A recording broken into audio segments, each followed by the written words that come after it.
আসসালামু আলাইকুম everyone, welcome back to my channel Mahima cooking house. আজকে আমি আপনাদের সাথে শেয়ার করতে যাচ্ছি আমার একটা নতুন এক্সপেরিমেন্ট করা একটা পিঠার রেসিপি, যার নাম হচ্ছে কি গাজর পাকন পিঠা। নাম আগে হয়তো কোনোদিন শোনেননি। আজকে এই রেসিপিটা আপনাদের সামনে আমি তুলে ধরবো, আশা করি আপনাদের কাছে অনেক ভালো লাগবে। কিন্তু রেসিপিতে যাওয়ার আগে আপনাদের কাছে অনেক দুঃখিত, আমার একটু ঠান্ডা লেগেছে, এর জন্য আমার কথাতে একটু ভুল ত্রুটি থাকতে পারে। আপনারা প্লিজ একটু ক্ষমা সুন্দর দৃষ্টিতে দেখবেন। আর একটা রিকোয়েস্ট রইল, আপনারা এই ফুল ভিডিও না টেনে শেষ পর্যন্ত দেখবেন। ভেতরে কিন্তু অনেক টিপস অ্যান্ড ট্রিক্স বলে দিব, সেটা মিস করলে কিন্তু আমার কোনো দোষ দিতে পারবেন না। সো ফুল ভিডিও শেষ পর্যন্ত দেখা অনুরোধ রইল আপনাদের কাছে।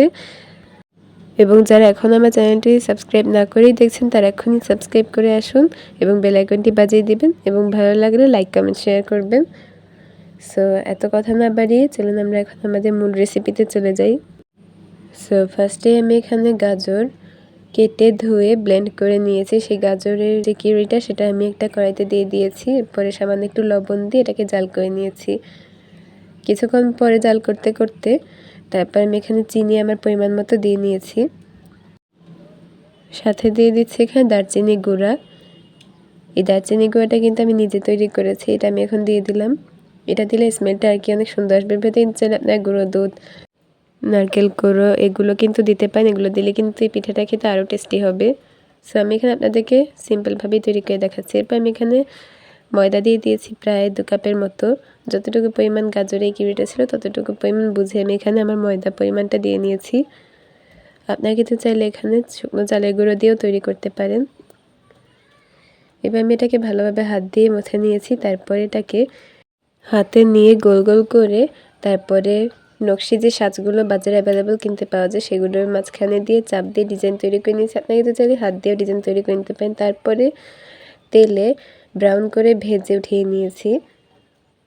সো দেখতেই পেলেন এই পিঠাটা খুব সহজে কীভাবে আমি তৈরি করলাম। আপনারা কিন্তু চাইলে মাত্র 10 থেকে 15 মিনিটের মধ্যে এই রেসিপিটা তৈরি করে বাসায় মেহমান আসলে দিতে পারেন এবং বাচ্চাদেরকেও কিন্তু এই পিঠাটা, এখন যেহেতু বৃষ্টির সিজন চলছে, মাঝে মাঝে অনেক জায়গাতে বৃষ্টি হচ্ছে, তো আপনারা কিন্তু এটা বিকেলে এই পিঠাটা তৈরি করে দিতে পারেন। অবশ্যই আপনাদের কাছে ভালো লাগবে।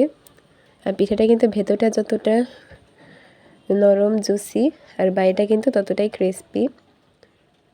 গাজর দিয়ে যে এত সুন্দর একটা পিঠা, পাকন পিঠা তৈরি করা যায়, সেটা যদি আপনারা বাসায় না তৈরি করেন তাহলে কিন্তু একদমই বুঝতে পারবেন না।